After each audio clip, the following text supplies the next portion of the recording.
Okay जी, मैं Audible और visible हूँ तो चलिए स्टार्ट करते हैं।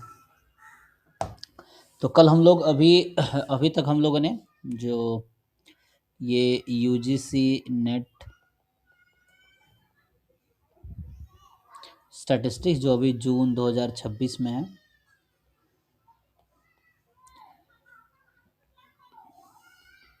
इसके लिए यूनिट 1 आपको कराया है और यूनिट 2 कराया है। यूनिट 3 अभी बाकी है, उसके बाद यूनिट हम 4 कर रहे हैं। ठीक है, तो 4 अभी चल रहा है ना, ये है। तो 4 हमने स्टार्ट किया था कल, तो वहीं से स्टार्ट करते हैं।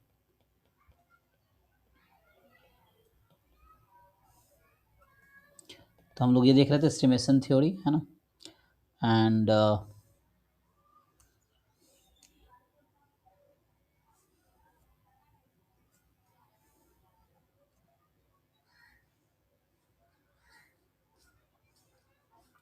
तो हमने कल जस्ट डिफाइन किया था यहाँ पे unbiasedness, consistency, method of moment, maximum likelihood.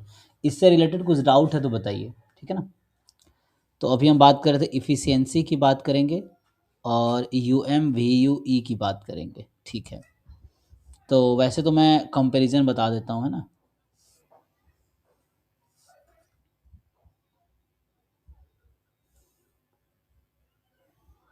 तो इसमें हम अभी अगर मैं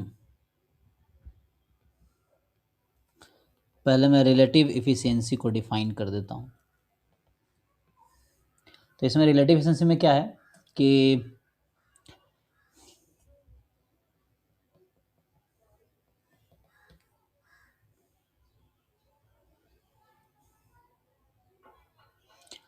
तो इसमें मान लीजिए 2 अनबायस्ड एस्टिमेटर है।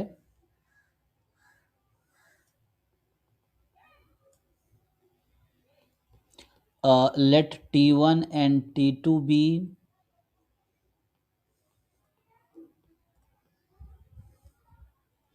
two unbiased estimators,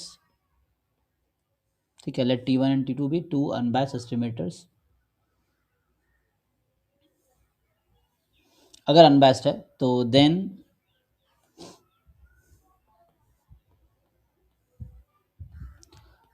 T1 is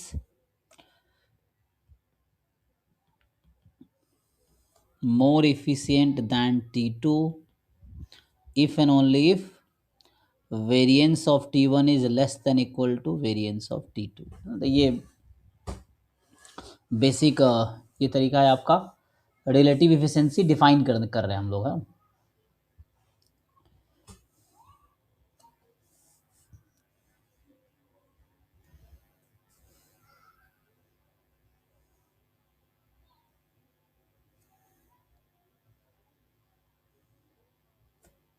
सो जैसे जनरली फॉर्मूला अगर लिखें, रिलेटिव इफिशियंसी ऑफ, मान लीजिए मैं लिखता हूँ T1 T2। तो इसका सिंपल फॉर्मूला ये है कि variance of T2 upon variance of T1, ठीक है। तो ये जस्ट एक रिजल्ट है कि T1 T2 to unbiased estimator है। अगर T1 T2 के बीच का रिलेटिव इफिशियंसी निकालना है तो ये इसका जो है रेशियो हमने ले लिया, ठीक है। तो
ठीक है ना, ओके।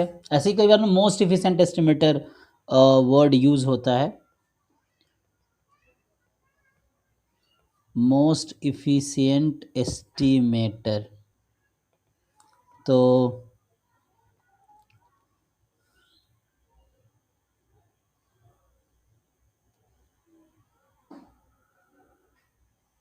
कैसे डिफाइन करेंगे आप मोस्ट इफिशिएंट एस्टिमेटर को?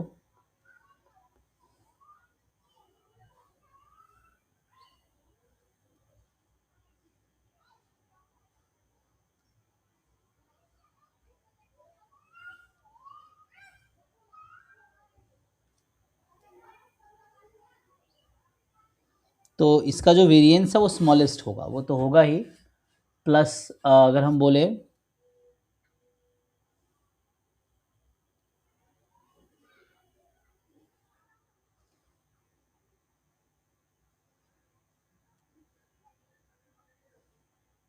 तो इसको यू के बाद डिफाइन करना पड़ेगा। ठीक है, अभी देखते हैं। तो मेनली यहाँ पे इफिशिएंसी ना कंपैरिजन है, कि कोई एस्टिमेटर है, अब उसके पहले यू डिफाइन करेंगे तभी हम ना आगे बात कर सकते हैं। ठीक है, अभी थोड़ा सा मैं यू डिफाइन करता हूँ, फिर इसको रिलेट करते हैं। तो नेक्स्ट जो टर्म है, यूनिफॉर्मली मिनिमम वेरिएंस अनबैस्ड एस्टिमेटर, जिसको शॉर्ट में आपने नाम सुना होगा UMVUE। ठीक है, तो इसका नाम है UMVUE।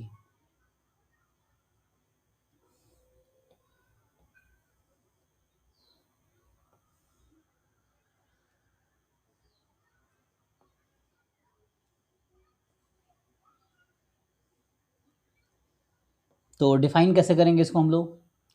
तो इसको अगर डिफाइन करना है तो डिफाइन होगा ये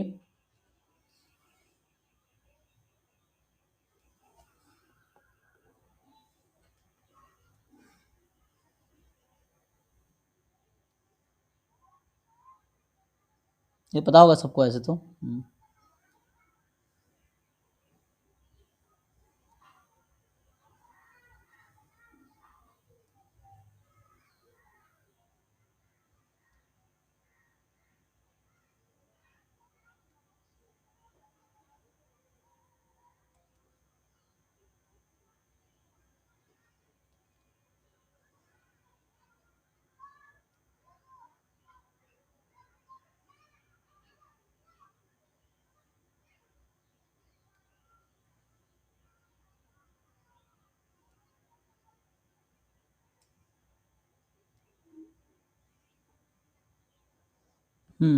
तो आए करते हैं ना, ये मैसेज आता रहता है, हाँ। ओके, तो यूएमवी का डेफिनेशन क्या होगा?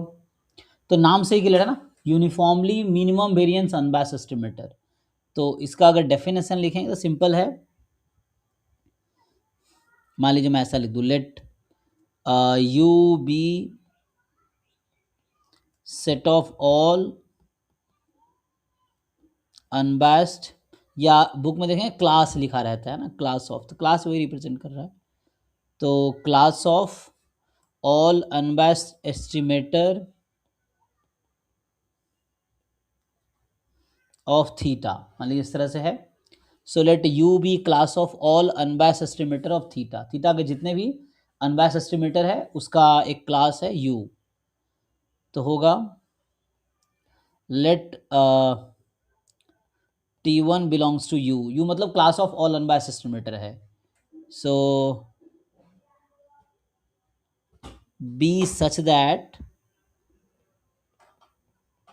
variance of T1 is less than equal to variance of T for all T belongs to U। तो मतलब among all unbiased estimator in U, एक ऐसा एस्टिमेटर जिसका वेरिएंस सबसे कम है वो आपका UMUE हो जाएगा। ठीक है ना, सो UMU क्या होगा? एक ऐसा एस्टिमेटर जिसका वेरिएंस सबसे कम, मतलब जितने भी अनबायस्ड एस्टिमेटर पॉसिबल है उनमें से स्मॉलेस्ट वेरिएंस वाला जो एस्टिमेटर होगा, that will be the UMVUE actually. ठीक है, ये डेफिनेशन है। तो T1 एक ऐसा एस्टिमेटर है, let T1 belongs to U be such that variance of T1 is less than equal to variance of T for all T belongs to U। Then जो ये T है, T1 is called, या मैं ऐसा लिख देता T belongs to U is called UMUE, तो ऐसे भी लिख सकता हूँ, है ना।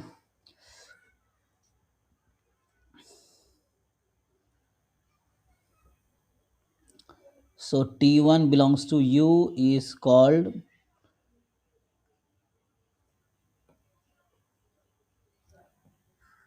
UMVUE of theta if and only if variance of जो आपका एक्स है ना T1 है के ऐसा होगा, ठीक है। So it will be this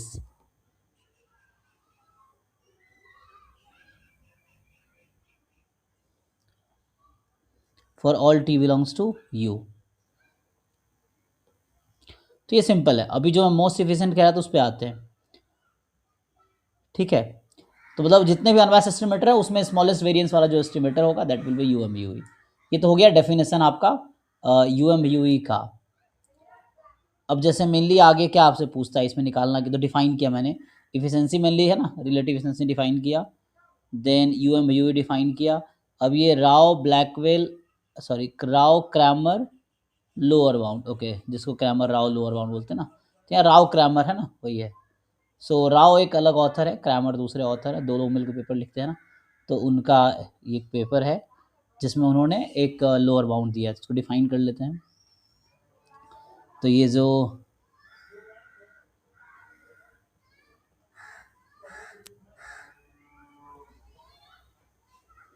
Rao का ना, तो इसको हम CRLB बोल देते हैं। Generally Cramer Rao lower bound ना ज़्यादा जगह यूज़ है, यहाँ पे राव क्रैमर लिखा है। तो इसको डिफाइन कैसे करेंगे, ये क्या है, तो ये एक बाउंड है, बाउंड मतलब एक नंबर है एक्चुअली, ठीक है। तो ये जो राव क्रैमर लोअर बाउंड है दिस इज अ नंबर। तो इसको कैसे डिफाइन करेंगे आप, तो इसको डिफाइन करेंगे कि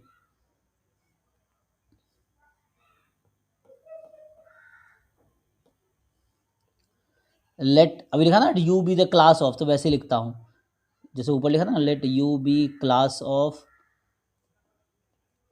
ऑल अनबायस्ड एस्टिमेटर, है ना।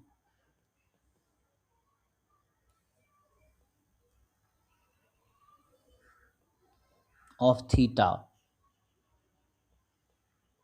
है ना। मान लीजिए let T belongs to U, T कोई भी U का एक मेंबर है,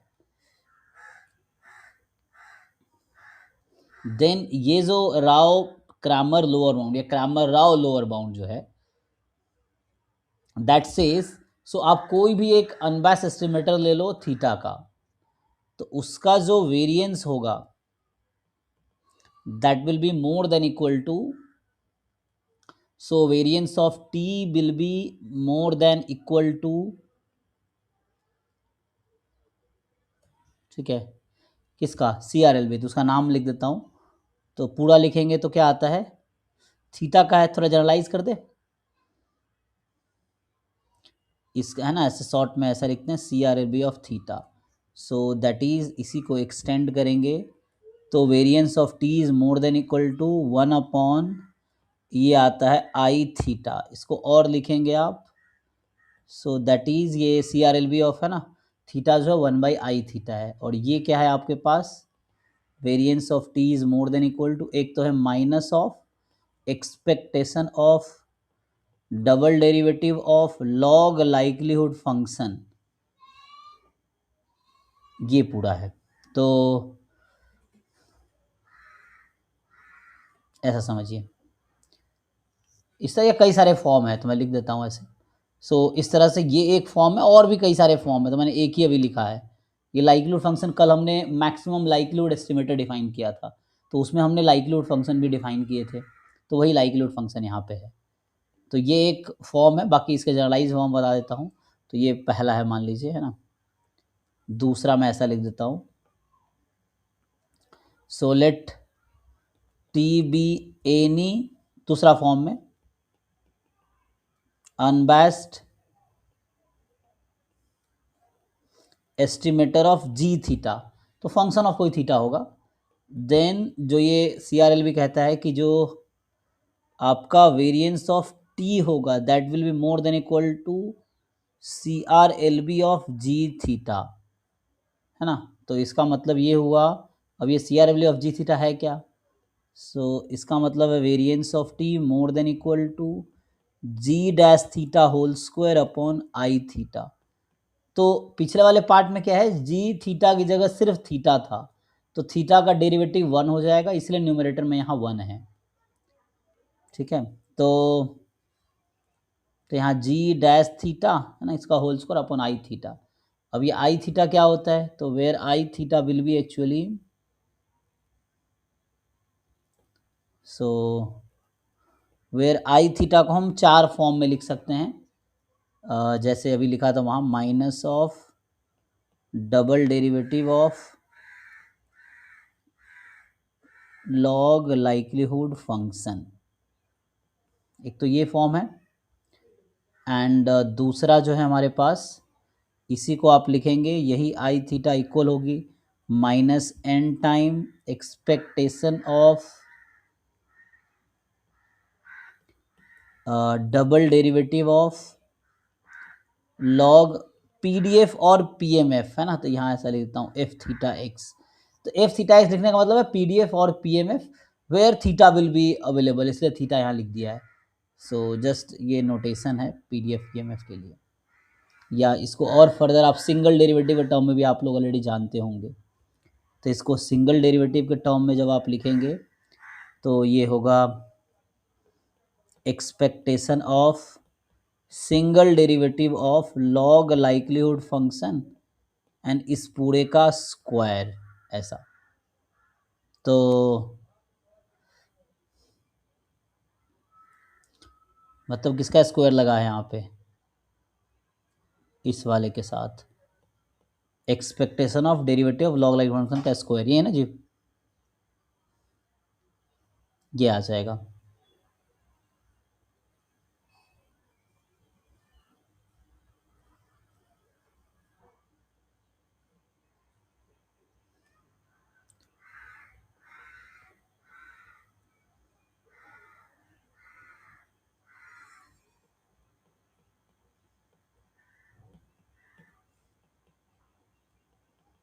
पीडीएफ और पीएमएफ जो पॉपुलेशन का है, तो उससे भी आप कर सकते हैं। ठीक है, तो ये आ जाएगा,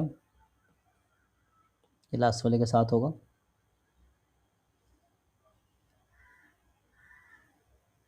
तो इन चारों से किसे भी निकालेंगे आई थीटा कॉमन आएगा आपका। ठीक है, सो ये हमने डिफाइन किया है क्रैमर राव लोअर बाउंड या राव क्रैमर लोअर बाउंड। ठीक है, तो ये इसका मेनली फॉर्मूला है, तो ये जो हम लिखते हैं, तो इन शॉर्ट अगर मैं लिखूं तो दैट इज एज कंक्लूजन ये है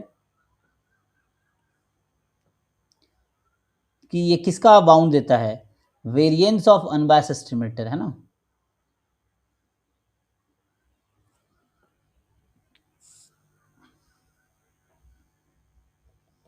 रिमार्क हमने क्या बताया, तो हमने लिखा है C R L B of theta 1 upon I theta, है ना। दूसरा जैसे अभी लिखा था C R L B of G theta, तो ये है जी डैश थीटा का whole square upon I theta, है ना। Here I theta is called, ये जो आई थीटा है, this I theta is called Fisher information.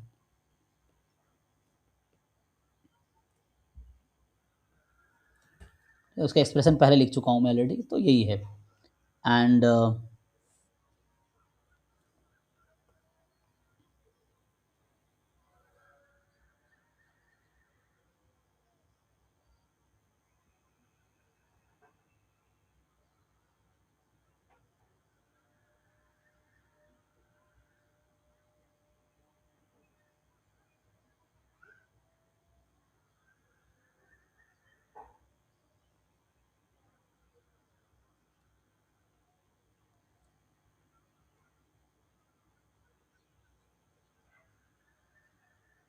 तो सी आर एल बी है क्या, Cramer Rao lower bound for the variance of unbiased estimator है। ठीक है ना, तो ये जो लिखते हैं इसको पढ़ेंगे कैसे एक्चुअली, मैं जस्ट एक पढ़ने के लिए बता देता हूँ। ये जो हम लिखते हैं C R L B of theta, this is lower bound of variance of unbiased estimator of any unbiased estimator. ठीक है ना,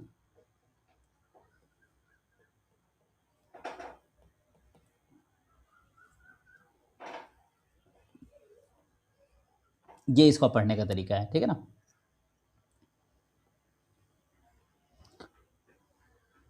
तो सी आर डब्ल्यू थीटा जब लिखते हैं तो हम क्या फाइंड करते हैं, लोअर बाउंड किसका, वेरिएंस का, किसका वेरिएंस का, of any unbiased estimator of theta का, ठीक है। तो ये आप फाइंड कर सकते हैं, किसी डिस्ट्रीब्यूशन आपसे बोलेगा निकालिए तो आपको ये एक्सप्रेशन सॉल्व करना पड़ेगा, है ना, ये निकालना है। अब ये मोस्ट एफिशिएंट एस्टिमेटर जो लिख रहे थे ना, तो ये यहाँ पे बुक में इस तरह से डिफाइन रहता है।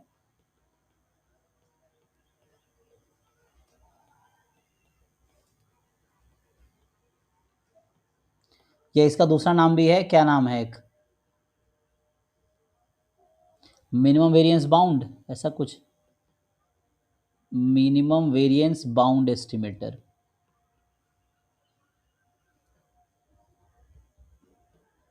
ठीक है। सो पर चेक करो, मिनिमम वेरिएंस बाउंड एस्टिमेटर, या मैं इसको लिख रहा हूँ मोस्ट एफिशिएंट एस्टिमेटर, मैं इसको डिफाइन कर रहा हूँ। सो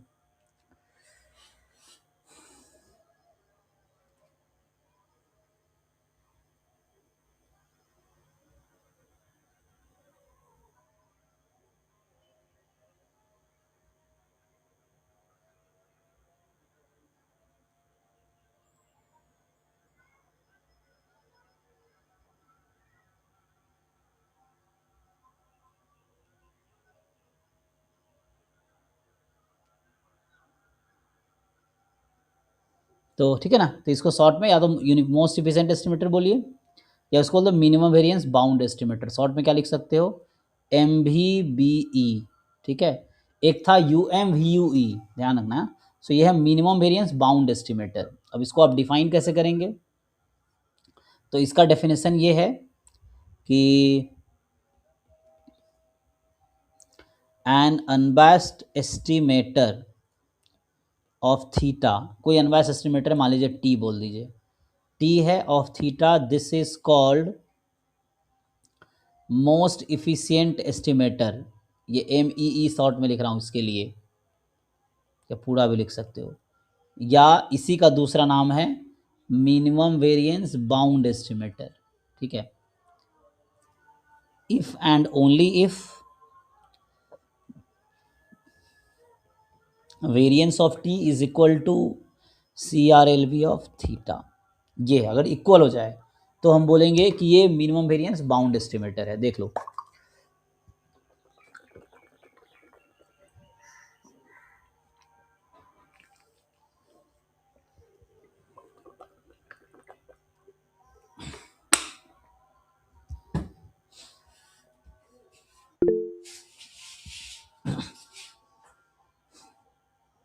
अच्छा सॉरी, हाँ बी वी बी कर दिया, नहीं, एक मिनट, मिनिमम वेरिएंस दी, थैंक यू, हाँ। So minimum variance bound estimator है एम वी बी, तो शायद बोल सही रहा था, पता नहीं लिख सक रहा था, हाँ ठीक है ना। तो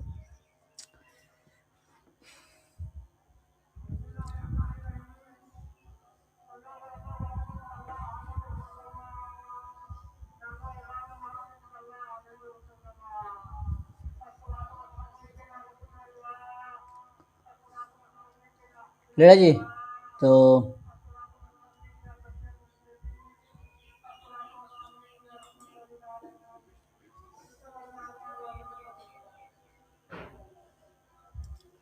अब इन दोनों में क्या रिलेशन है, तो एक ही वर्ड यूज करता हूँ, मिनिमम वेरिएंस बाउंड एस्टिमेटर, ठीक है ना, M V B E, minimum variance bound estimator.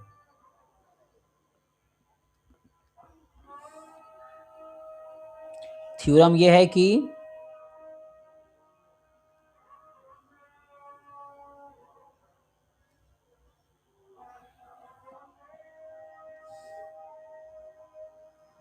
जो मिनिमम वेरिएंस बाउंड एस्टिमेटर है, that is U M V U E, but converse में और मे नॉट बी ट्रू। अगर मिनिमम वेरिएंस बाउंड एस्टिमेटर है तो वो uniformly minimum variance unbiased estimator होगा ही, बट कन्वर्स जरूरी नहीं है ना, मतलब कन्वर्स में और मे नॉट बी ट्रू। तो रिमार्क में यहाँ लिख रहा हूँ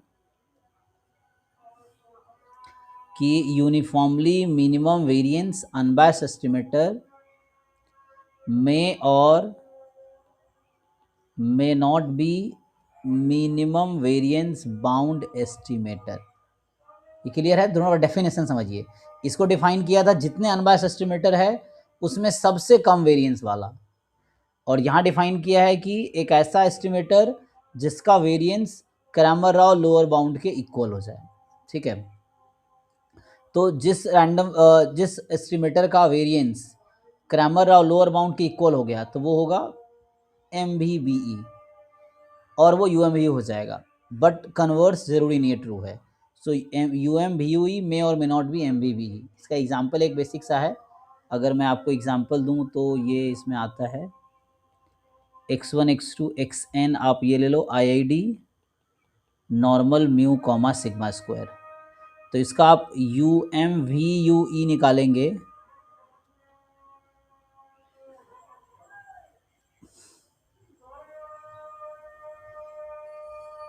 किसका, तो मान लो म्यू नोन है ना अभी के लिए, चलो म्यू को मैं 0 कर देता हूँ अभी के लिए समझने के लिए। ठीक है, तो म्यू जो मैंने 0 कर दिया, तो यहाँ से UMVUE जब निकालेंगे ना आप, दो केसेस हैं एक्चुअली, मैं दोनों केस में बता देता हूँ। So there are two cases. तो इसमें ये होता है कि अगर पहला part, if mu is known parameter, known मतलब गिवन कांस्टेंट है, सो नोन पैरामीटर, देन जो UMVUE ऑफ सिग्मा स्क्वायर जो आएगा वो ये आएगा 1/n summation xi minus mu का whole square i from 1 to n, ये आ जाएगा। एंड दूसरा पार्ट ये है कि if mu is unknown parameter, तो UMVUE जो मिलेगा ऑफ सिग्मा स्क्वायर इज, ये आएगा 1/n minus 1 summation xi minus x bar whole square, ये एस स्क्वायर है अगर आपको आइडिया हो तो, इस तरह से है। अब दोनों केस में अगर आपसे पूछा जाए कि मिनिमम वेरिएंस बाउंड एस्टिमेटर क्या आएगा, तो ये तो आपको निकाल के देखना पड़ेगा नहीं। तो यहाँ से पूछा जाए minimum variance bound estimator of sigma square क्या आएगा, यहाँ minimum variance bound estimator of sigma square क्या आएगा। तो ये कैसे निकलेगा, पहले उसके लिए तो हमें इसका वो निकालना पड़ेगा वेरिएंस।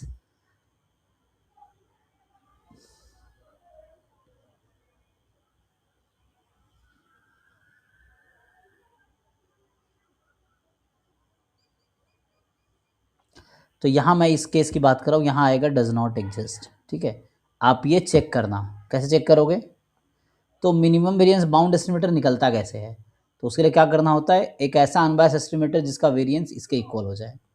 तो अभी के लिए कुछ नहीं, आप इसको ट्राई करो, इसका वेरिएंस निकाल सकते हो, आप लोग को आइडिया है वेरिएंस का, ये एस स्क्वायर है, ये जो हमने लिखा वो क्वांटिटी ना, कैपिटल एस स्क्वायर जो होता है 1/n minus 1 summation xi minus x bar whole square i from 1 to n।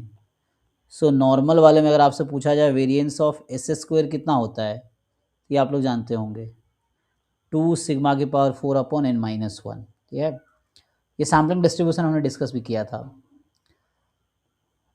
Unit 1 में, ये वाला चीज़। अच्छा, अब आपसे पूछा जाए कि CRLB ऑफ सिग्मा स्क्वायर क्या होगा, ये निकाल पाएंगे,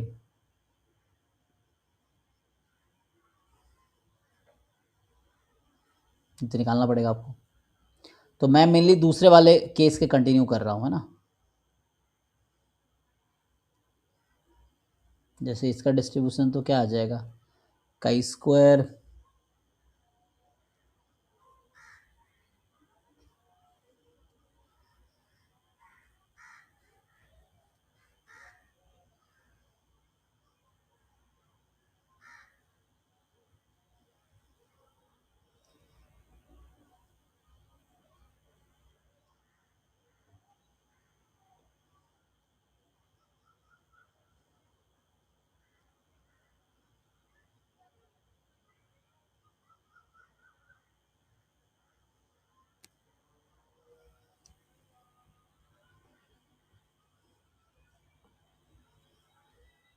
तो ये निकालो, ये तो लाइक्लीहुड फंक्शन निकालना पड़ेगा, निकाल के बताओ कितना आएगा।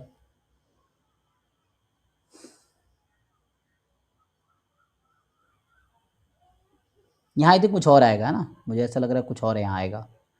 सो ये निकाल के पता चलेगा, शायद ये आएगा 2 सिग्मा स्क्वायर बाई n। ये आपको चेक करना पड़ेगा, निकाल पाओगे आप लोग? इसको ट्राई करके आना है।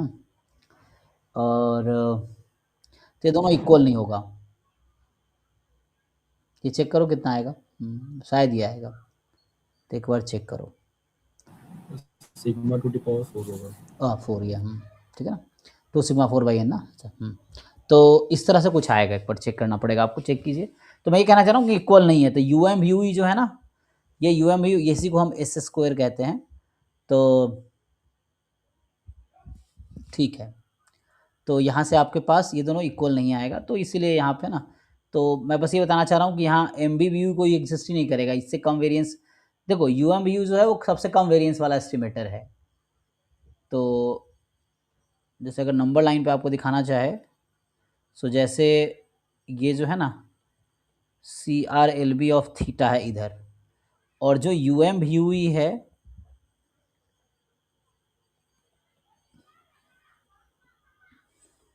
ये है, तो उसका वेरिएंस अगर आप निकालोगे तो ये यहाँ लाइक इधर कहीं भी लाई कर सकता है, इसके नीचे नहीं जा सकता, बट ये कहीं भी हो सकता है इधर। अगर जब यहाँ पे आ गया दोनों कॉन्साइड कर गया, मैं कहना चाह रहा हूँ बस नंबर लाइन पे मैं आपको दिखाना चाह रहा हूँ कि ये एक नंबर फिक्स है, C R L of theta एक फिक्स नंबर है, लेकिन जो U M U of theta होगा वो कहीं भी हो सकता है, यहाँ हो सकता है, यहाँ हो सकता है, यहाँ हो सकता है, यहाँ भी हो सकता है कि ये है ना यहाँ पे आ जाए। सो बट कहीं भी हो सकता है वेरिएंस उसका, और यू एम वी यू के वेरिएंस से कम वेरिएंस वाला कोई और एस्टिमेटर मिलेगा ही नहीं, डेफिनेशन कहता है ये। तो उस केस में जो आपका मिनिमम वेरिएंस बाउंड एस्टिमेटर है वो एग्जिस्ट नहीं करेगी। एनीवे ठीक, बाकी क्वेरीज होगा तो पूछो तो और क्लियरिफिकेशन दे सकता हूँ।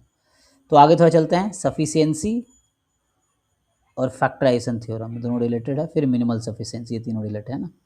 तो सफिशिएंसी की पहले बात करते हैं। तो सफिशिएंट एस्टिमेटर को हम लोग डिफाइन करेंगे।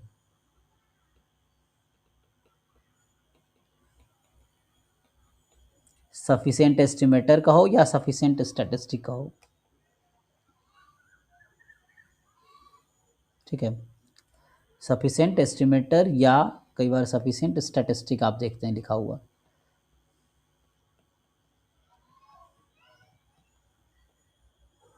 ओके, तो आप डिफाइन कैसे करेंगे इसको?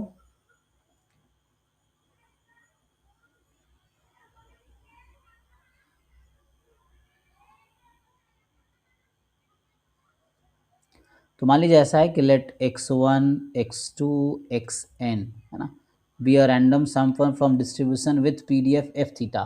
तो मैं एफ थीटा लिख रहा हूँ, तो ये सैंपल का पीडीएफ है, बस थीटा लिखने का मतलब ये है कि उस पीडीएफ में थीटा भी अवेलेबल है ना, वैसा। ये तो मैं ऐसा लिखता,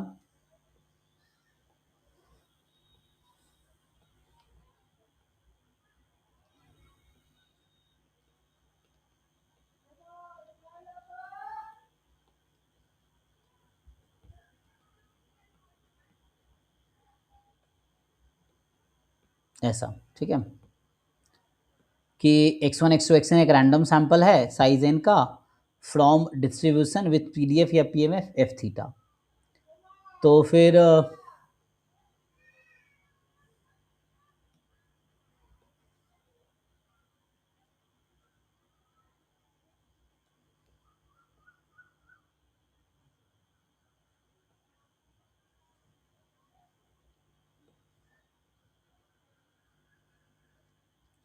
सो मान लीजिए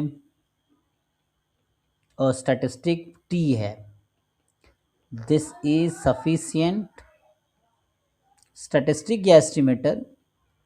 देखो जो सफिशिएंसी जो है ना वो डिस्ट्रीब्यूशन के प्रॉपर्टी है, मतलब यहाँ parameter is particularly not important, ठीक है। सो जो सफिशिएंट एस्टिमेटर वो पूरे डिस्ट्रीब्यूशन के लिए सफिशिएंट है, वहाँ थीटा और थीटा स्क्वायर थीटा क्यूब करने से कोई फर्क नहीं पड़ेगा सफिशिएंट को, ठीक है। तो जैसे अनबायस्ड क्या है, पैरामीटर की प्रॉपर्टी है, कंसिस्टेंसी पैरामीटर की प्रॉपर्टी है, मतलब वो एस्टिमेटर पैरामीटर के करस्पॉन्डिंग होगा। यहाँ जो सफिशिएंट है या कंप्लीट है, ये उस फैमिली ऑफ डिस्ट्रीब्यूशन की प्रॉपर्टी है, कि मतलब उस डिस्ट्रीब्यूशन के पास वो सफिशिएंट एस्टिमेटर या सफिशिएंट स्टैटिस्टिक है। ठीक है, तो एक मिनट,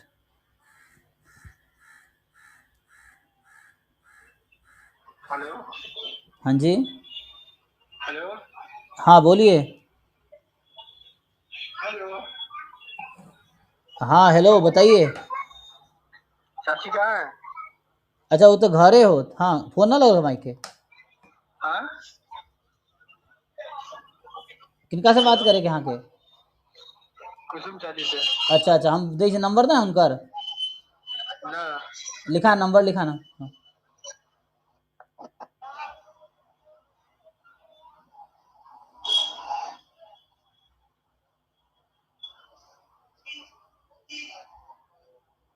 बोला। 72 50 46 72 50 46। 0295। ठीक। ठीक है ना, हाँ।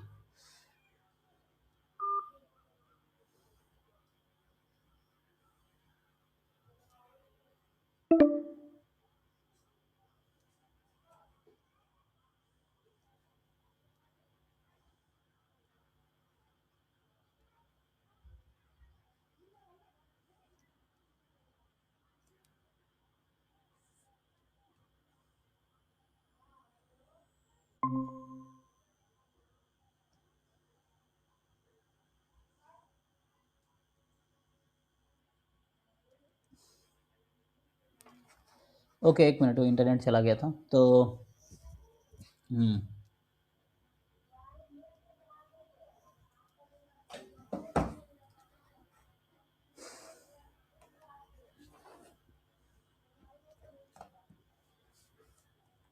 तो हम लोग क्या डिस्कस कर रहे थे यहाँ पे, एक मिनट, तो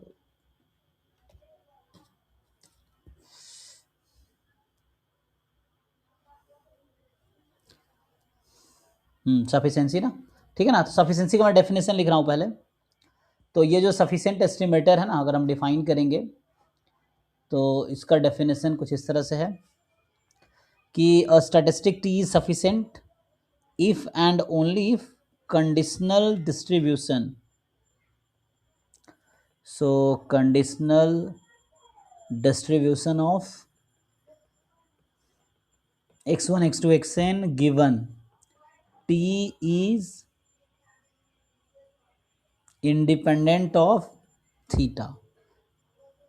ठीक है ना, मतलब आप अगर x1 x2 xn का कंडीशनल डिस्ट्रीब्यूशन निकालेंगे जॉइंट गिवन t, तो वो थीटा से फ्री आएगी, तो हम बोलेंगे कि वो सफिशिएंट है। बट क्वेश्चन सॉल्व करने में इसको हम यूज़ नहीं करते हैं एक्चुअली, ठीक है ना, क्योंकि ये बहुत लेंदी होता है और है ना बहुत कॉम्प्लिकेटेड है, और इसके लिए पहले आपको पता होना चाहिए कि कौन सा एस्टिमेटर को चेक करना है, तो उसके लिए आप अप्लाई करते हो। सो इसके लिए बेटर तरीका होता है, एक थ्योरम है फैक्टराइजेशन थ्योरम, वो हम लोग लगाते हैं, थ्योरम जिसका नाम है,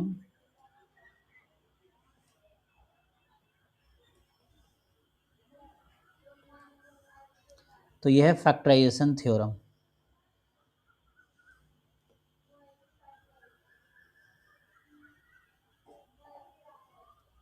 तो ये क्या कहता है कि आप लाइक्लीहुड फंक्शन निकालो, तो जैसे है ना let L theta be likelihood function, ठीक है, तो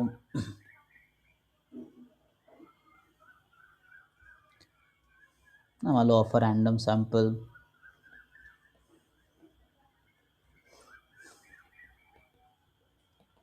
एक्स एन, ठीक है, तो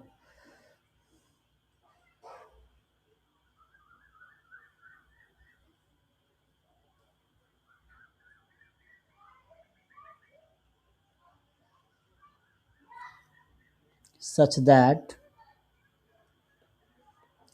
तो आप ऑलरेडी लाइक्लीहुड फंक्शन जानते हो ना, कल एमएल डिफाइन किया था, उसमें डिफाइन किया था। सो इसमें आ जाएगा सच दैट, आप अगर लाइक्लीहुड फंक्शन को ऐसा लिख दो, H of X into G of theta comma T, मतलब एच, ये एक्स जब मैं अगर ऐसा लिख रहा हूँ तो ये एक्स का मतलब है ना, सो वेयर एक्स जब लिखते हैं ये वेक्टर है, मतलब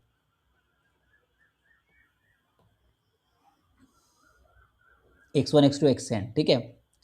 एंड दूसरा जो है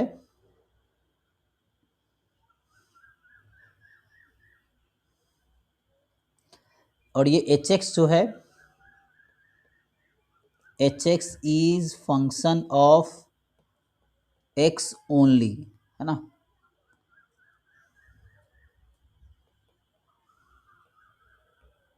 इंडिपेंडेंट ऑफ थीटा। एंड जो ये g ऑफ थीटा t लिख रहे हैं is a function of theta and t only. सो यहाँ पे ये है कि all xi's are consumed in t, जितने एक्साइज हैं वो कंज्यूम्ड है t में, मतलब जी थीटा टी सिर्फ टी और थीटा का फंक्शन है, तो जी थीटा टी में कोई एक्स्ट्रा एक्सआई नहीं होगा अदर देन टी। टी क्या है? स्टैटिस्टिक। स्टैटिस्टिक क्या होता है? Function of random sample. तो मतलब ये है कि, है ना, या ऐसा लिखूं that is all X I's are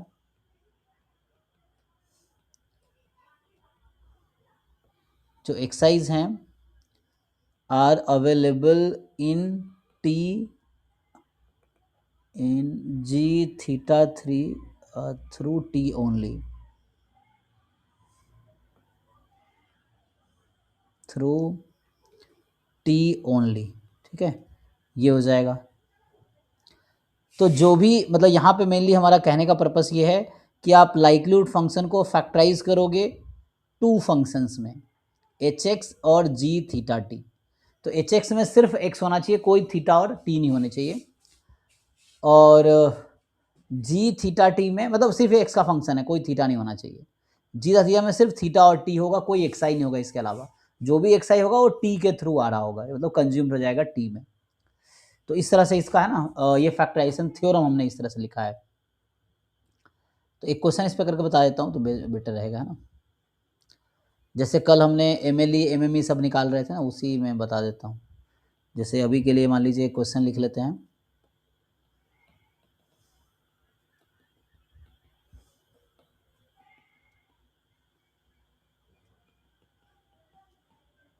uniform zero theta है, थीटा मोर देन जीरो है, तो बोलेगा फाइंड सफिशिएंट एस्टिमेटर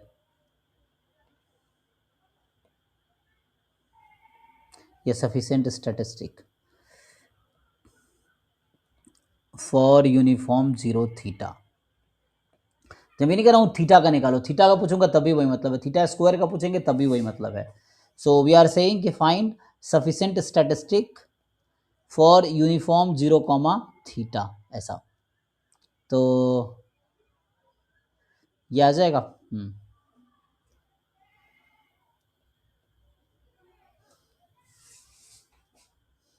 निकालिए। मान लीजिए दूसरा क्वेश्चन अगर लिखते हैं,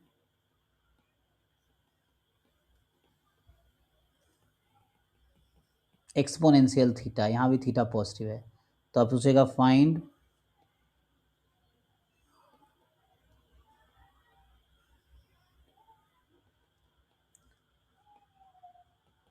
ये। अगर मैं लिखता फॉर थीटा तो तब भी कोई दिक्कत नहीं, एक्सपोनेंशियल थीटा, क्योंकि ये डिस्ट्रीब्यूशन की प्रॉपर्टी है, ठीक है। तो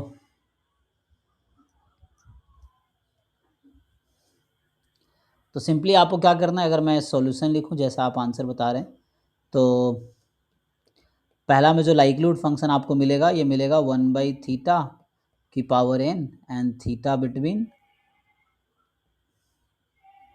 तो क्या होगा, theta more than equal to H I, theta more than equal to n,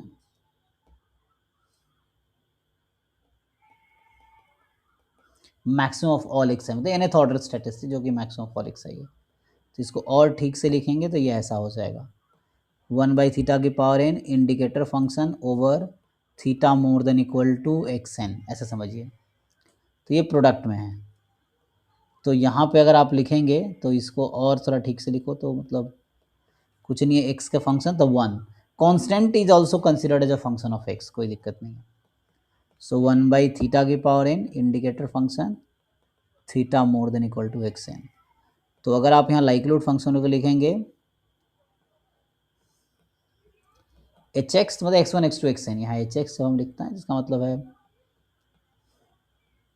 x N, G of theta comma X N, ऐसा हो गया ना। मतलब थीटा कॉमा टी कहें अगर तो यहाँ क्या है, व्हाट इज़ द टी, तो इससे ये समझ आता है कि t इज इक्वल टू जो nth order statistics and that actually represent max of x1 x2 xn, this is sufficient statistic.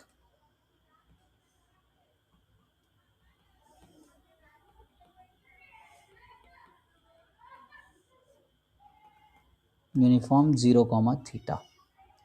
देखिए जी, इसमें कुछ डाउट है तो बताइए। ओके पहला तो ओके है, दूसरे में ऐसे ही है, आप निकालिए एक्सपोनेंशियल थीटा के लिए सफिशिएंट स्टैटिस्टिक।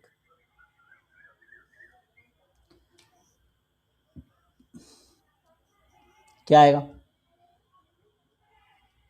It's 7 o'clock. तो सिमिलरली आ जाएगा ना इसमें, दूसरे वाले क्वेश्चन में अगर एक्सपोनेंशियल थीटा में लाइक्लीहुड फंक्शन लिखेंगे तो ये प्रोडक्ट ऑफ क्या होता है थीटा इंटू ई की power minus theta X I, I from 1 to N, so theta की पावर एन ई की power minus theta summation X I, ये आ जाएगा। ठीक है, सो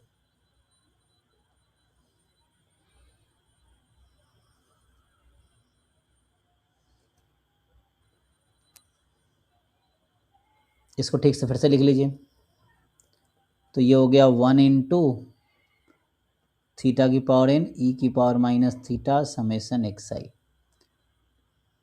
जैसे यहाँ पे ना जी थीटा टी जो था ये पूरा था और H x was this only. ठीक है, यहाँ भी ऐसा ही है कि नहीं है तो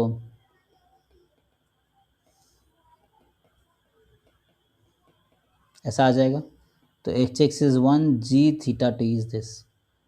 ओके, तो यहाँ से क्या आ गया, therefore T is equal to summation X I, this is sufficient statistic. किसके लिए? For distribution exponential theta. Okay जी, सो ये सब आप ऑलरेडी हैं जानते हैं। हाँ अच्छा, मैं समेसन एक्स आई लिखा हूँ, लेकिन आगे एक प्रॉपर्टी क्या होती है, तो कोई दिक्कत नहीं, यूनिक नहीं होता ना, sufficient statistic is not unique. तो यहाँ पे जैसे आप थ्योरम जानते हैं कि 1 function of sufficient statistic is sufficient.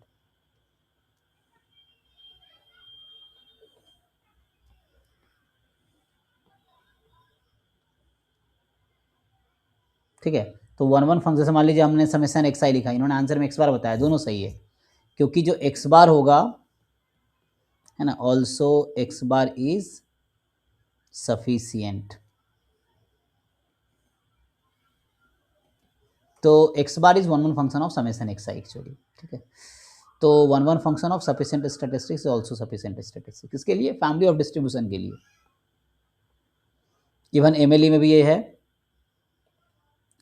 कि अब एमएलई थीटा का पर्टिकुलर मान लिया ऐसा है, let T be MLE of theta and कोई नया फंक्शन ले लो है ना, मान लो फाई, कोई भी फाई साई समथिंग है,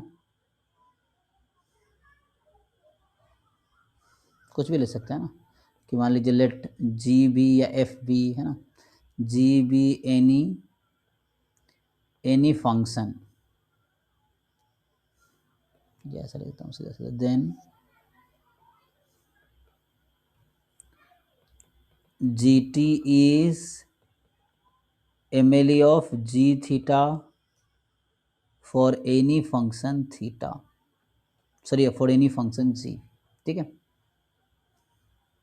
तो इस तरीके से है।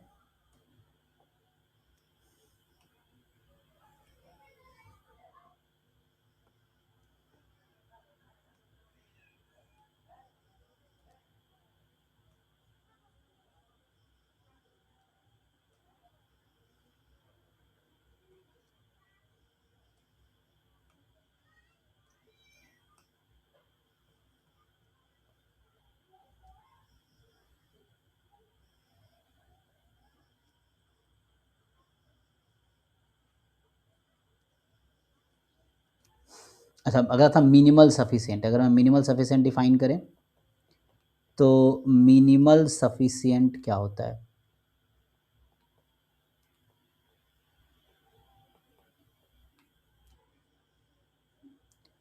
तो अगर इसको आप डिफाइन करोगे मिनिमल सफिशिएंट स्टैटिस्टिक को, तो इसमें यह है कि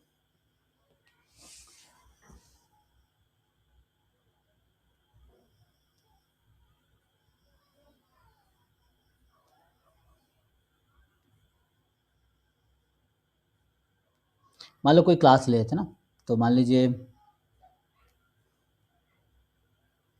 अभी समझने का था, let S be a class of all sufficient statistic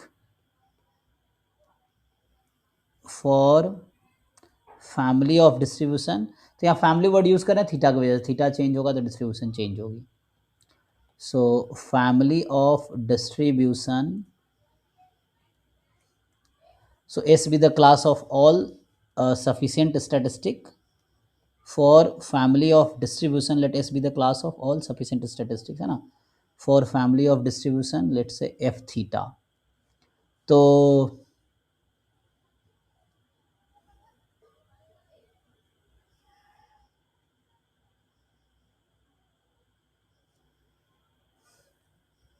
ऐसा समझो कि a statistic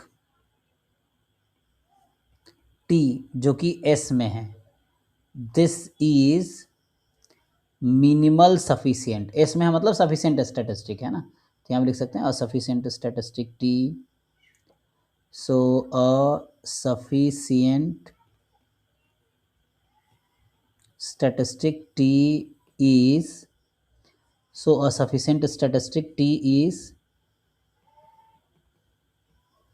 minimal sufficient if and only if T is function of all other sufficient statistic।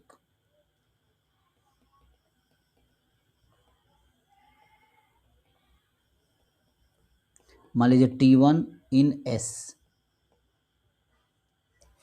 मतलब और कितने भी हो ना, या इन S ऐसा लिखता हूँ। तो फिर से ये डेफिनेशन ना क्वेश्चन अप्लाई करने में बहुत कॉम्प्लिकेटेड है, तो इसके लिए थ्योरम बनाया गया है कि आप है ना, कई बार डेफिनेशन से सॉल्व करना बहुत डिफिकल्ट टास्क है, तो उसके लिए आपको सॉल्व करना पड़ता है थ्योरम के हेल्प से, ठीक है, तो वो हम कर सकते हैं।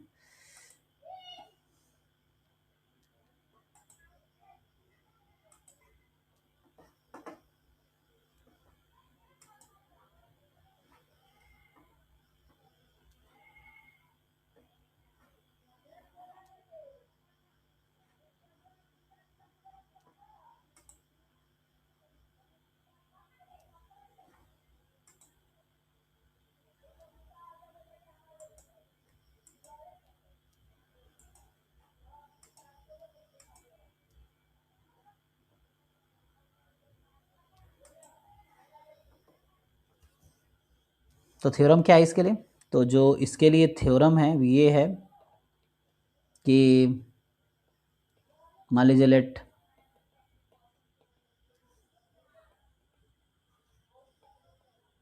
ऐसा बोलते हैं एफ सी यहाँ PDF या PMF कोई भी है ना, तो वैसा है। अब आपसे क्या पूछा जा रहा है यहाँ पे एक्चुअली कि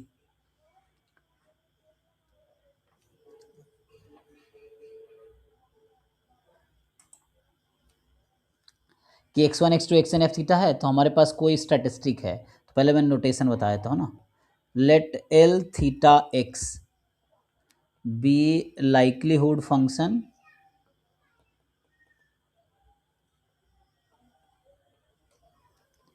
इन वेरिएबल x, हम x के टर्म में लिख रहे हैं, तो x क्या है, या in vector x x1 x2 xn and L theta y, तो जस्ट x हटा के हमने y कर दिया, इसमें कुछ नहीं है ना, this be likelihood function in variable y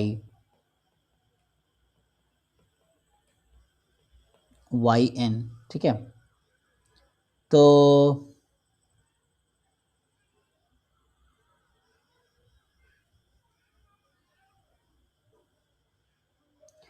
then तो आगे ये होगा कि स्टैटिस्टिक टी इज मिनिमल, तो स्टैटिस्टिक मतलब सफिशिएंट स्टैटिस्टिक, ठीक है, मिनिमल सफिशिएंट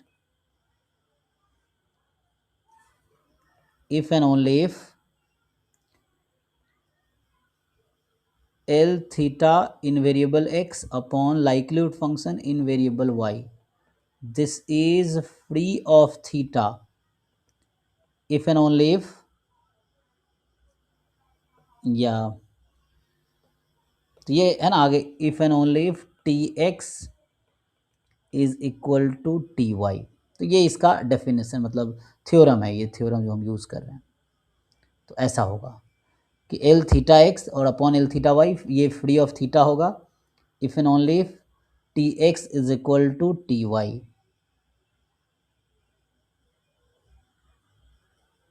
आ जाएगा। So T X equal to T Y इस तरह से है। और इन दोनों में सफिशेंट आपने देखा क्या ना, जो मिनिमल सफिशेंट है वो सफिशेंट होगा, सफिशेंट मे और मे नॉट बी। सो जितने भी है ऑल है ना,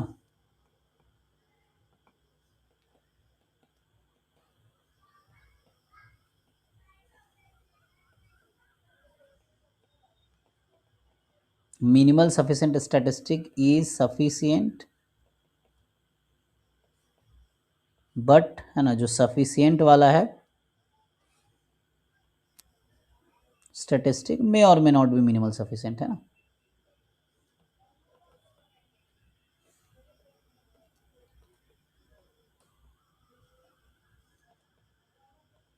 इस तरह से तो ये स्टोरी हो गया मिनिमल सफिशिएंट। किसी को निकालना है तो वैसे ही जस्ट फाइंड कर सकते हैं, जैसे हम इसी क्वेश्चन में अगर आप रिपीट करो तो ये nth order stats minimal sufficient आएगा।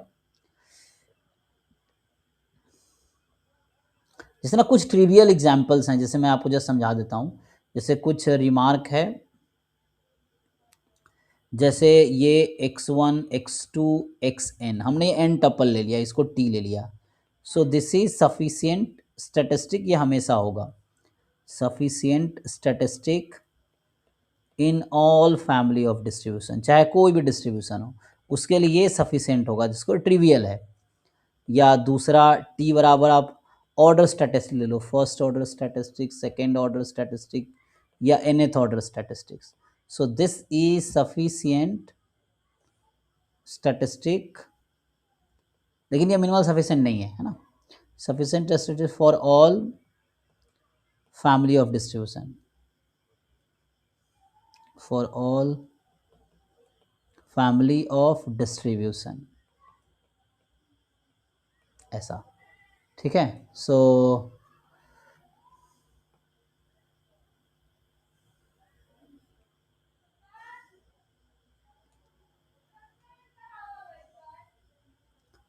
ओके जी, तो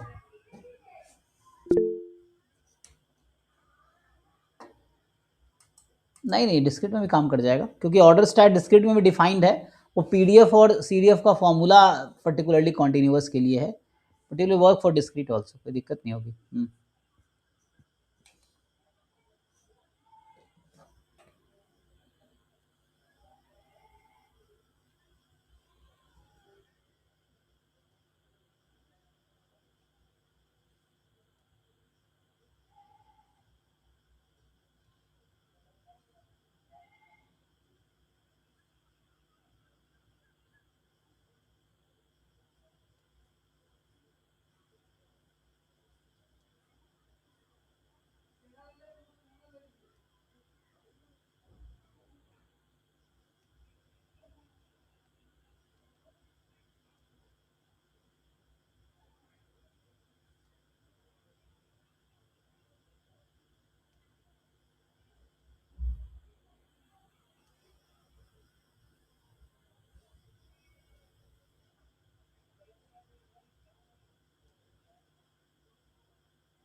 ठीक है ना।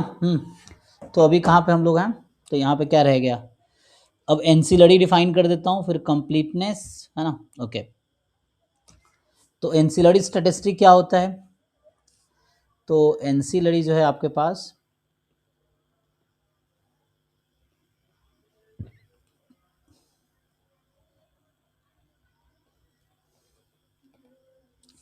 तो एनसीलरी क्या होगा, simple statistic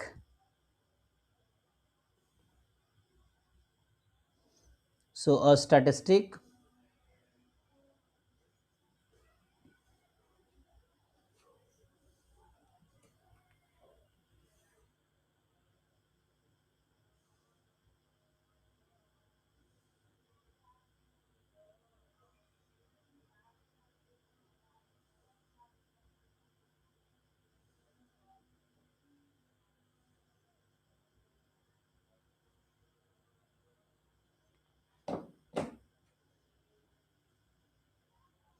whose distribution is free from, yeah, distribution does not contain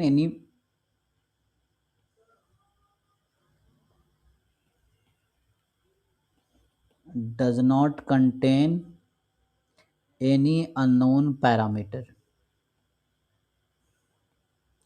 जैसे एग्जांपल के लिए मैं जैसे एग्जांपल देता हूँ कि मान लीजिए x1 x2 xn है, ये IID है फॉर एग्जांपल, चलो normal theta comma sigma square मान लीजिए, तो इसमें ये होगा कि T1 अगर मैं ले लूँ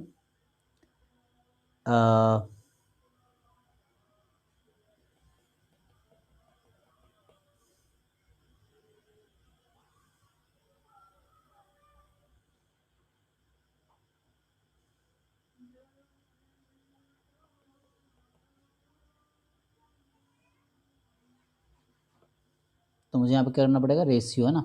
तो एक को फिक्स कर लो अभी के लिए, for example normal theta comma 1 कर देते हैं समझने के लिए ना। सो दिस इज एंसिलरी स्टैटिस्टिक। क्यों है, अब आपको बस ये जस्टिफाई कर देना है कि इसका डिस्ट्रीब्यूशन में कहीं थीटा नहीं आएगा, ये एक स्टैटिस्टिक है बट आपको ये बता देना है कि इसके डिस्ट्रीब्यूशन में थीटा नहीं आएगा। दूसरा एग्जांपल अगर मैं दूं, जैसे यूनिफॉर्म 0 थीटा है, ये इनफैक्ट डिस्ट्रीब्यूशन के लिए बोल सकते हैं फिर से, है ना।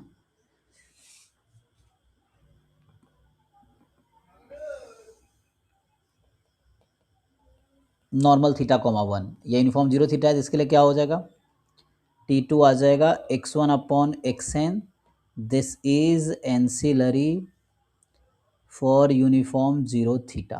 तो मतलब जो सफिशेंसी है, कंप्लीटनेस है, एंसिलरी है, ये है ना, मतलब ये है कि जैसे उसमें अननोन पैरामीटर नहीं आना, ये डिस्ट्रीब्यूशन की प्रॉपर्टी है कह सकते हो।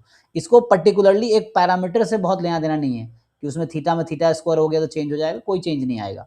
सफिशेंट, कंप्लीटनेस या एंसिलरी में, स्टैटिस्टिक में कोई चेंज नहीं आएगा। आप पैरामीटर को स्क्वायर कर दो, क्यूब कर दो, उससे कोई फर्क नहीं पड़ेगा स्टैटिस्टिक को। जैसे अनबायस्ड में, कंसिस्टेंट में, एमएलई में, इससे फर्क पड़ेगा क्योंकि वो पर्टिकुलरली पैरामीटर से डायरेक्टली रिलेटेड है, ये डिस्ट्रीब्यूशन से रिलेटेड है, ठीक है ना। So distribution has complete statistic, distribution has sufficient statistic, distribution has ancillary statistic, ठीक है, इस तरह से है। तो इसको पर्टिकुलरली किसी एक पैरामीटर से डायरेक्ट रिलेटेड नहीं है, तो पैरामीटर में अगर आप चेंज करते हैं तो स्टैटिस्टिक स्टिल सेम रहेगा। ओके, तो this is ancillary and all example बना सकते हैं आप। कंप्लीटनेस का क्या डेफिनेशन है, तो कंप्लीटनेस का जो डेफिनेशन है, कंप्लीट स्टैटिस्टिक, है ना।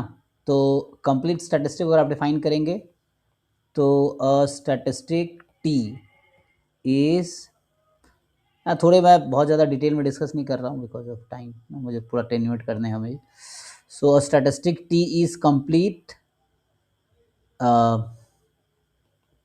if and only if expectation of G T, आप इसको अगर 0 के इक्वल रख देते हैं, then probability of G T being 0 is 1। तो ये इसका डेफिनेशन है कि आप ये 0 पुट कीजिए तो आपका ये जी टी हो जाएगा 0 विथ प्रोबेबिलिटी 1। तो ये कंप्लीटनेस का डेफिनेशन है। तो कुछ क्वेश्चन आप ट्राई कीजिए, नहीं होगा तो मैं हेल्प करूँगा। तो वहाँ अगर क्वेश्चन पूछेंगे और ज़रूरत पड़ेगी और थ्योरी की तो मैं और थ्योरीज भी करा सकता हूँ, ठीक है।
एक मिनट, हाँ तो ये कंप्लीट नहीं, हाँ तो ठीक है ना।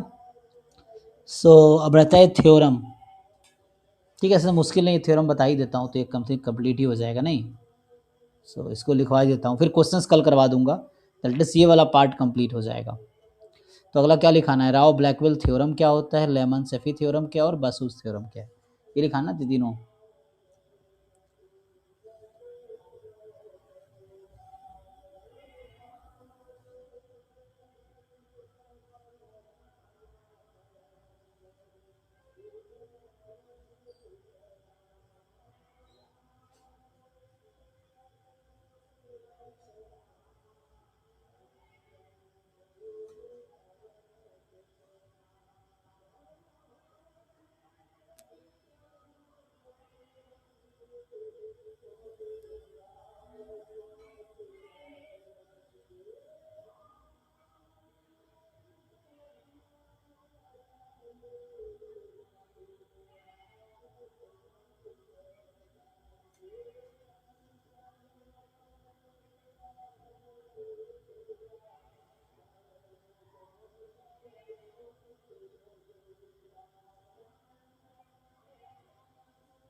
एक मिनट इसको, हाँ तो ये राव ब्लैकवेल थ्योरम क्या कहता है।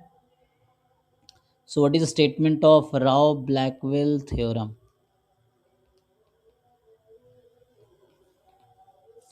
तो ये सिंपली एक इम्प्रूव्ड एस्टिमेटर आपको देता है, एंड फर्दर वो यू एम यू भी बन जाता है। तो अगर मैं इसको डिफाइन करूँ, स्टेटमेंट लिखूँ, ये थ्योरम है, ठीक है ना। सो this is just a theorem. तो इसका स्टेटमेंट ये है कि मान लीजिए लेट, अभी लिखता हूँ T1 बी एन अनबायस्ड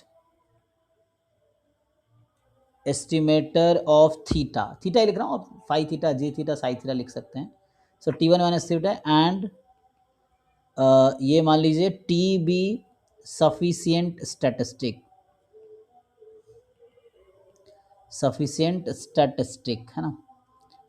तो sufficient statistic for family of distribution f theta। तो नाउ क्या होगा, देन जो इसका पहला कंक्लूजन है, देन ये जो T2 हम कंस्ट्रक्ट करते हैं जो कि है expectation of T1 given T, this will be kind of GT, some function of T ही आएगा, ठीक है। सो T2 जो कि expectation of T1 given T है जो कि सम काइंड ऑफ GT आएगा। So this is more efficient estimator than T1। तो मतलब ये कहना चाह रहा है कि दैट इज आप एक्सपेक्टेशन ऑफ T2 निकालोगे तो भी थीटा आएगा, और हमें पहले से दे रखा है कि T1 एक अनबायस्ड एस्टिमेटर है, तो हमें पहले से ही पता है कि एक्सपेक्टेशन ऑफ थीटा है, एंड ये आपको कहता है कि वेरिएंस ऑफ T2 जो आएगी वो लेस होगा वेरिएंस ऑफ T1 से। पहला इसका ये कंक्लूजन है। और इसमें दूसरा पॉइंट इसमें ये होता है कि इफ़, ठीक है, if T is complete and sufficient, अगर जो T लिया था वो सिर्फ यहाँ सफिशिएंट लिया है मैंने, अगर सफिशिएंट कंप्लीट भी हो जाए स्टैटिस्टिक, देन जो T2 हमने डिफाइन किया है जो कि expectation of T1 given T है, this is UMVUE of theta. तो ये है आपका राव ब्लैकवेल थ्योरम। तो इसका एक तो ये बताता है कि ज़्यादा इफिशिएंट एस्टिमेटर है, इम्प्रूव्ड एस्टिमेटर बोलते हैं। So T2 is improved estimator than T1, and further अगर वो कंप्लीट सफिशिएंट है तो वो UMVU हो जाएगा। तो UMVU मतलब मोस्ट एफिशिएंट जाके हो जाएगा, ये UMVU ये होगा, इसका वेरिएंस स्मॉलेस्ट हो जाएगा ना, ये चीज़ है। तो ये हो गया राव ब्लैकवेल थ्योरम का स्टेटमेंट। लेहमान सेफी थ्योरम क्या कहता है? सो लेहमान सेफी थ्योरम जो है आपका नेक्स्ट, तो इस पे ना क्वेश्चन डायरेक्ट फ्रेम होते हैं, तो आपको तभी क्लैरिटी आएगी जब आप क्वेश्चन सॉल्व करेंगे। आप क्वेश्चन सॉल्व कीजिए, कल मुझसे डिस्कस कीजिए, तो ये पार्ट तो अभी खत्म हो जाएगा ना, तो उस पर कल क्वेश्चन डिस्कस करते हैं, तो ज़्यादा अच्छा होगा आप सॉल्व करके आइए, चाहे जैम के, PYQ, गेट के, CSIR नेट के, ISS, ISI, या मैंने जो प्रॉब्लम सीट दिए हैं, कोई भी प्रॉब्लम सीट आप सॉल्व करके और डाउट डिस्कस करो, तो उससे क्या आपको खुद समझ आएगा कि आप कहाँ फंस रहे हैं। सो नेक्स्ट जो है लेहमान सेफी थ्योरम, तो ये क्या कहता है कि actually Lehmann Scheffe theorem says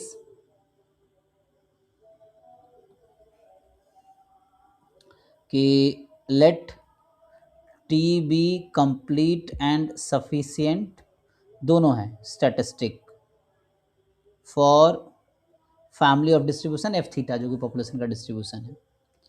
अब ये होगा then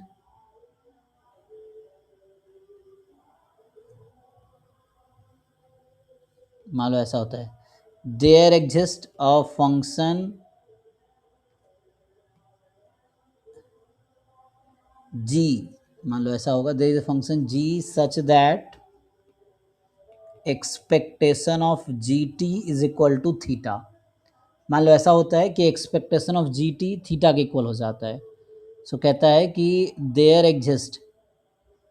exist a function g such that expectation of GT is theta, then ये जो GT है, then GT is uniformly minimum variance unbiased estimator of theta.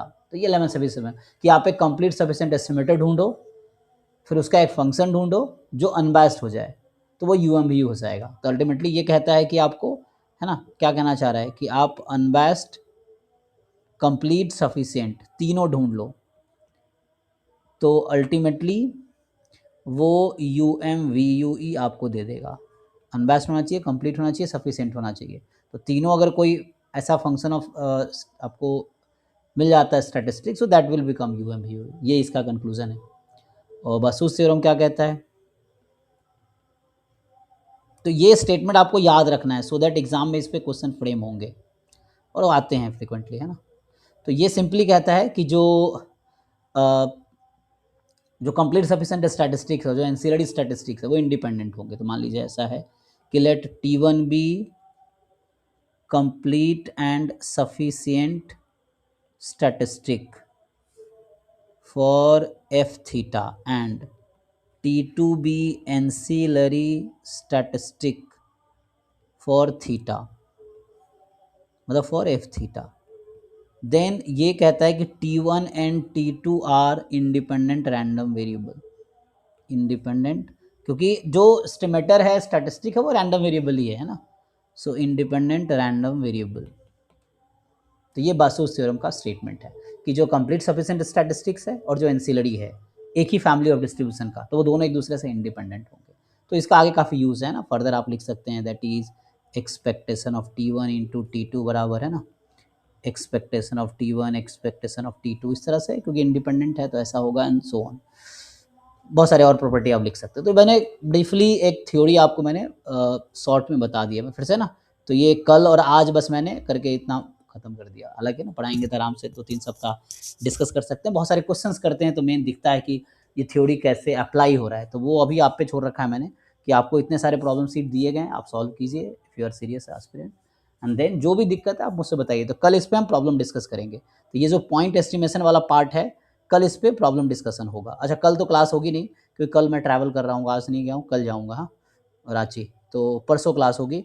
तो परसों तक आपसे ही रिक्वेस्ट है, जितने यूनिट हुए हैं, 4 का ये पार्ट हुआ है, 2 पूरा, सॉरी 3 तो बाकी है, 3 हमने नहीं किया है ना, ये हो गया है ना, और ये वाला पार्ट हो गया, ये वाला हो गया। तो यूनिट 1, 2 और अभी 4 का थोड़ा सा हुआ है, तो उसको आप सॉल्व कीजिए, उस पर बेस्ड क्वेश्चन और परसों डिस्कस करेंगे। ठीक है, कल दिन में क्लास रख सकते हैं, फिर वांट मैं शाम को जाता हूँ 3-4 बजे, तो आप चाहो तो दिन में क्लास रख सकते हैं अगर आप अवेलेबल हो तो, नहीं तो कोई दिक्कत नहीं, परसों करते हैं। ठीक है, आज के लिए थैंक यू। अगर कुछ क्वेरी है तो बताइए। हाँ हाँ हाँ, सिलेबस 15 जून तक आराम से खत्म होगा, सारे 10 यूनिट खत्म हो जाएंगे। ठीक है ना, बीच में जरूरत पड़ेगी तो क्लासेस की लेंथ बढ़ा देंगे, बस खत्म करेंगे इसको है ना, इसको कंप्लीट करना ही है। ठीक है, इसलिए थोड़ा फास्ट मुझे चलना पड़ रहा है ना, क्योंकि इसको आराम एक एक करके बस डेफिनेशन और प्रॉपर्टी बता के, मतलब जस्ट डेफिनेशन और थ्योरम लिख के आगे बढ़ रहा हूँ, वैसा है। क्योंकि उतना टाइम होता तो और डिटेल में डिस्कस करते, तो हो जाएगा कंप्लीट। आज क्या है, आज डेट है 21 में ना, हो जाएगा आराम से कंप्लीट हो जाएगा। ठीक है, ओके, अभी थैंक यू, हाँ मिलते हैं। हाँ वही आगे देखते हैं। अभी मैं जैसे रांची जाता हूँ ना, तो रिकॉर्डिंग आपको ऐप पे मिलेगा। ऐप पे रिकॉर्डिंग के लिए आपको क्रैश कोर्स वाला कोर्स परचेज करना पड़ेगा जो 1000 रुपये का है। ठीक है, तो वहाँ आपको मिलेगा।